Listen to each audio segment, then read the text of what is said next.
이번 사연은요, 제가 택배 상하차를 하던 당시 같이 일하던 동료분에게 들었던 이야기인데요. 편의를 위해 가명으로 강민호 씨라고 하겠습니다. 민호 씨가 아르바이트로 청소일을 하러 갔다가 겪은 정말 소름 끼치는 이야기입니다. 지금부터 제가 민호 씨의 시점으로 그날의 일을 전해드리겠습니다. 2023년 10월, 저는 대학교 3학년이었습니다. 등록금 때문에 아르바이트를 알아보던 중에 학교 커뮤니티에 올라온 글 하나를 발견했어요.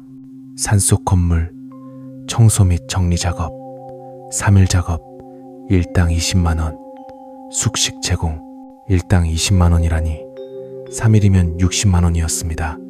망설일 이유가 없었죠. 저는 바로 전화를 걸었어요. 여보세요. 청소 알바 구인 글 보고 연락드렸는데요. 네. 언제 가능하세요? 중년 남자 목소리였습니다. 차분하고 점잖은 느낌이었어요. 이번 주말부터 가능합니다. 좋습니다. 그럼 금요일 오전 10시에 시외 버스 터미널로 오시면 제가 차로 모시러 가겠습니다. 그렇게 약속이 잡혔습니다. 금요일 아침, 저는 시외 버스 터미널에서 그분을 만났어요. 50대 중반쯤 돼 보이는 남자분이었는데 깔끔한 정장에 안경을 쓰고 계셨습니다. 민호 씨죠? 저는 김 집사라고 합니다. 차 이쪽입니다. 김 집사님은 친절했어요. 승합차에 타고 출발했는데 도심을 벗어나더니 점점 산길로 접어들었습니다. 저기 어디쯤 가는 건가요? 경기도 산속에 있는 기도원입니다. 5년 전에 폐쇄됐는데 건물을 매각하기 전에 정리를 좀 해야 해서요. 기도원이요? 네. 예전엔 신도들이 머물면서 기도하던 곳이었어요. 지금은 아무도 없습니다. 차는 계속 산길을 올라갔어요. 포장도로가 끝나고 비포장 임도로 접어들었습니다. 한 40분쯤 달렸을까요? 숲이 우거진 곳에 4층짜리 건물이 나타났습니다. 천장 도로가 도착했습니다. 건물은 생각보다 컸어요. 회색 페인트가 벗겨진 콘크리트 건물이었는데 창문마다 커튼이 쳐져 있었습니다. 1층 입구 위에는 십자가가 있었고 그 아래 간판이 보였어요. 은혜기도원. 주차장엔 차가 한 대도 없었고 주변은 고요했습니다. 새소리조차 들리지 않더라고요. 자, 들어가시죠. 김 집사님이 현관문을 열었습니다. 문을 열자마자 퀴퀴한 냄새가 확 밀려왔어요. 오랫동안 사람이 살지 않은 집 특유의 냄새였습니다. 1층은 넓은 홀이었어요. 강당 같은 곳이었는데 앞쪽에 단이 있고 십자가가 걸려 있었습니다. 의자들은 먼지가 수북이 쌓여 있었고요. 여긴 예배당이었습니다. 2층부터 4층까지는 신도들이 머물던 방들이에요. 각 층마다 10개씩 방이 있습니다. 그럼 30개 방을 청소해야 하는 건가요? 네. 그리고 각 방에 남아있는 물건들을 정리해서 폐기하시면 됩니다. 중요한 건 따로 보관하고요. 김 집사님은 저를 2층으로 안내했습니다. 긴 복도 양쪽으로 방문들이 줄지어 있었어요. 각 문마다 번호표가 붙어 있었습니다. 201호부터 210호까지. 여기 201호가 민호 씨 방입니다. 여기서 주무시면 됩니다. 방문을 열었어요. 작은 방이었는데 싱글 침대 하나, 책상 하나, 옷장 하나가 전부였습니다. 창문으로 밖을 보니까 울창한 숲만 보였어요. 식사는 제가 가져다 드리겠습니다. 혹시 필요한 게 있으면 1층 사무실로 오세요. 저는 거기 있을 겁니다. 네, 감사합니다. 김 집사님이 나가고 저는 짐을 풀었습니다. 그리고 본격적으로 청소를 시작했어요. 일단 복도부터 쓸고 닦았습니다. 점심때쯤 김 집사님이 도시락을 가져다 주셨어요. 간단한 식사였지만 맛있었습니다. 오후엔 202호부터 시작하시면 됩니다. 제 방은 손대지 마시고요. 네, 알겠습니다. 오후에 202호 문을 열었습니다. 역시 똑같은 구조였어요. 침대, 책상, 옷장, 근데 책상 위에 뭔가 놓여 있더라고요. 공책이었습니다. 검은색 표지에 아무 글씨도 없는 공책. 저는 호기심에 공책을 펼쳐봤어요. 일기장이었습니다. 2017년 6월 1일. 오늘 은혜기도원에 입소했다. 목사님 말씀대로 7일간 금식하며 기도하면 주님의 은혜를 받을 수 있다고 하셨다. 나도 변화되고 싶다. 새로운 사람이 되고 싶다.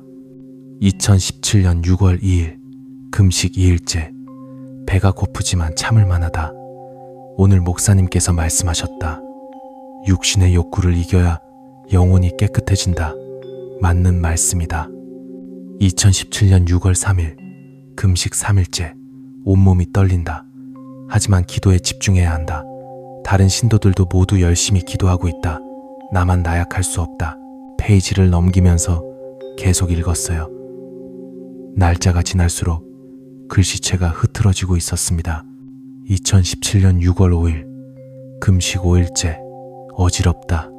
계속 환청이 들린다. 목사님은 이게 정상이라고 하셨다. 악마가 떠나가는 소리라고. 조금만 더 견디면 된다. 2017년 6월 6일. 금식 6일째. 복도에서 이상한 소리가 들린다. 누가 우는 것 같다. 아니다. 환청이다. 기도에 집중해야 한다. 내일이면 끝이다. 내일이면 승천할 수 있다. 2017년 6월 7일. 오늘이 7일째다. 드디어 마지막 날이다. 목사님께서 오늘 밤 특별한 의식을 하신다고 했다. 지하실에서. 우리는 곧 해방될 것이다. 거기서 일기가 끝나 있었어요. 7일째. 그날 이후로는 아무것도 적혀 있지 않았습니다. 뭔가 찝찝한 기분이 들었어요. 저는 일기장을 덮고 다른 방으로 갔습니다. 203호, 204호, 205호 모든 방에 똑같은 공책이 있었어요. 모두 일기장이었고 모두 똑같은 내용이었습니다. 7일 금식 기도, 그리고 7일째 밤 지하실 의식. 일기를 쓴 사람들은 달랐어요. 필체가 달랐고 이름도 달랐습니다. 하지만 내용은 똑같았어요. 모두 7일 만에 일기가 끝나 있었습니다. 210호까지 확인했을 때쯤 해가 지기 시작했어요. 창밖이 어두워지고 있었습니다. 김 집사님이 저녁을 가져다 주셨어요. 오늘 작업은 여기까지 하시고 내일 3층 하시면 됩니다. 저기 질문 하나 해도 될까요? 네, 말씀하세요. 각 방에 일기장들이 있던데요. 다들 7일 금식 기도를 했다고 적혀 있더라고요. 김 집사님의 표정이 굳어졌습니다. 그건 읽지 마세요. 왜요? 그리고 7일째 이후로는 왜 일기가 없는 거예요? 그건 묻지 마세요. 그냥 일하시고 가시면 됩니다. 김 집사님은 황급히 나가셨어요. 뭔가 숨기는 게 있다는 걸 직감했습니다. 밤이 되었습니다. 저는 201호 제 방에서 누워 있었어요. 바깥은 칠흑같이 어두웠고 건물 안은 너무 조용했습니다. 잠이 오지 않았어요. 그 일기장들 때문에 계속 신경 쓰였거든요. 지하실에서 무슨 의식을 한 거지?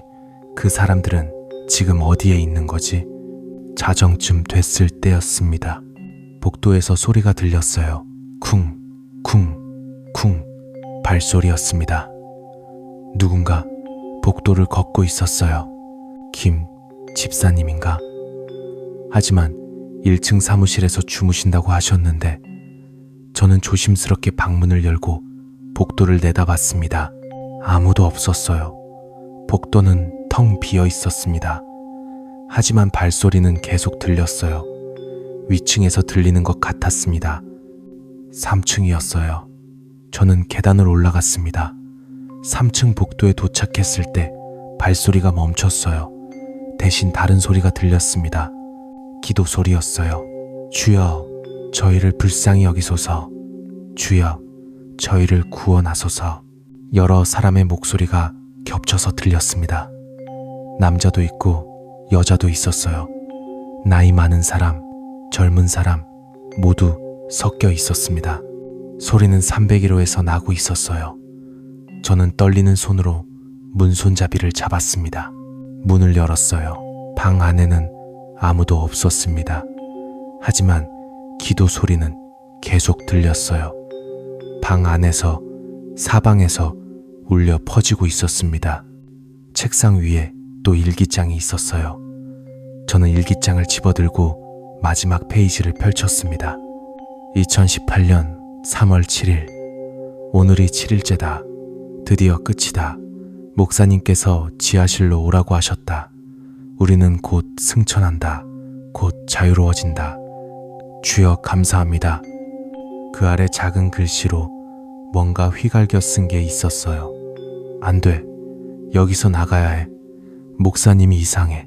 지하실에서 이상한 냄새가 나. 도망쳐야 해. 하지만 그 글씨는 지워진 채 덧칠되어 있었습니다. 그리고 다시 이렇게 적혀 있었어요. 아니다. 이건 시험이다. 악마의 유혹이다. 나는 끝까지 기도할 것이다. 저는 소름이 쫙 끼쳤습니다. 급히 방을 나와 계단으로 향했어요. 1층으로 내려가서 김 집사님한테 물어봐야 해. 도대체 이게 무슨 일인지. 계단을 내려가는데 1층에서 불빛이 새어나오고 있었어요. 사무실 불이 켜져 있었습니다. 문틈으로 안을 들여다봤어요. 김 집사님이 책상에 앉아 계셨습니다. 그런데 혼자가 아니었어요. 앞에 누가 서 있었습니다. 집사님, 이번 사람은 언제까지 있습니까? 3일이면 됩니다. 3일 후면 금요일이군요. 좋습니다. 그날 데려오십시오. 목소리가 낯익었어요. 어디서 들어본 것 같은 저는 문을 조금 더 열어서 안을 봤습니다. 그 사람이 고개를 돌렸어요. 60대쯤 돼 보이는 남자였습니다. 흰머리에 안경을 쓰고 있었는데 목에 목회복을 입고 있었어요. 목사였습니다. 새로운 양이 와야 합니다. 7일간 정화하면 우리 공동체의 일원이 될 수 있습니다. 네, 목사님. 저는 뒤로 물러섰어요. 심장이 미친 듯이 뛰었습니다. 뭔가 잘못됐어. 여기서 나가야 돼. 조용히 현관 쪽으로 갔습니다. 하지만 현관문은 잠겨 있었어요. 열쇠가 있어야 열 수 있는 구조였습니다. 창문은 어떨까? 1층 창문들을 확인했지만 전부 쇠창살이 붙어 있었어요. 나갈 수가 없었습니다. 뒷문을 찾아야 해. 건물 뒤쪽으로 돌아갔습니다. 부엌 같은 곳이 나왔고 그 너머로 문이 하나 보였어요. 문을 열었습니다. 계단이 있었어요. 아래로 내려가는 계단, 지하실이었습니다. 내려가지 말아야 했어요. 하지만 다른 출구가 없었습니다. 혹시 지하실에 비상구가 있을지도 몰라 저는 계단을 내려갔습니다. 지하실은 넓었어요. 천장이 낮았고 형광등 불빛이 깜빡이고 있었습니다. 복도 양쪽으로 문들이 있었어요. 첫 번째 문을 열었습니다. 빈 방이었어요. 아무것도 없었습니다. 두 번째 문을 열었을 때 저는 비명을 삼켰습니다. 방 안에 사람들이 있었어요. 아니, 사람들이 있었던 겁니다. 바닥에 가지런히 누워있는 사람들 10명쯤 되어 보였어요. 모두 환자복 같은 옷을 입고 있었고 두 손을 가슴 위에 모으고 있었습니다. 마치 관 속에 누운 것처럼 저는 가까이 다가갔어요. 그들의 얼굴을 봤습니다. 살아있는 것 같았어요. 잠만 자는 것처럼 평화로운 얼굴이었습니다. 하지만 숨을 쉬지 않았어요. 가슴이 움직이지 않았습니다. 벽에 명패들이 붙어 있었어요. 2017년 6월 7일 승천, 2017년 9월 7일 승천, 2018년 3월 7일 승천. 승천, 죽었다는 뜻이었습니다.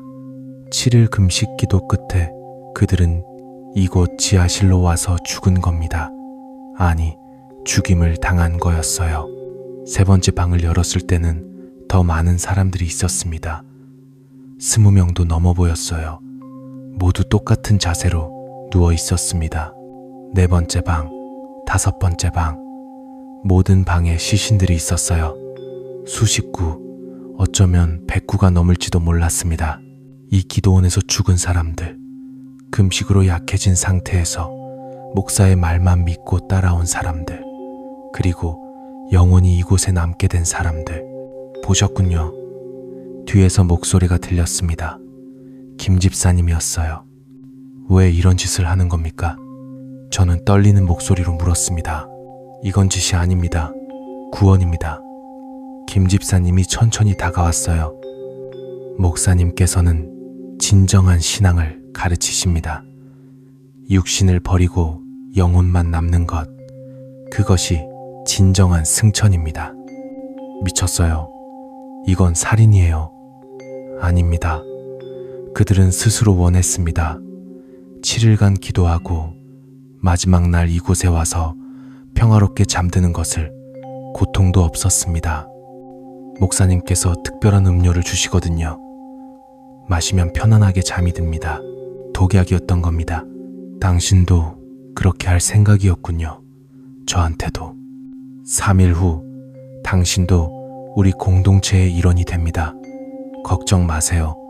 아프지 않을 겁니다. 김 집사님이 주머니에서 뭔가를 꺼냈어요. 주사기였습니다. 원래는 7일이지만 당신은 특별히 빨리 진행하겠습니다. 이미 너무 많이 보셨으니까요. 저는 뒤로 물러섰습니다. 등 뒤가 벽에 닿았어요. 도망칠 곳이 없었습니다. 김 집사님이 다가왔어요. 주사기를 들고 그 순간 위층에서 굉음이 들렸습니다. 쿵! 뭔가 부서지는 소리였어요. 경찰이다. 나와라. 확성기 소리가 들렸습니다. 경찰이었어요.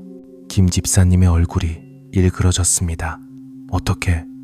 저는 그 틈을 타서 옆으로 피했어요. 계단으로 달려갔습니다. 김 집사님이 저를 붙잡으려 했지만 위층에서 내려오는 발소리에 망설였어요. 저는 계단을 뛰어 올라갔습니다. 1층 홀에는 경찰들이 들어와 있었어요. 방패를 들고 진압복을 입은 경찰들. 저기요, 도와주세요.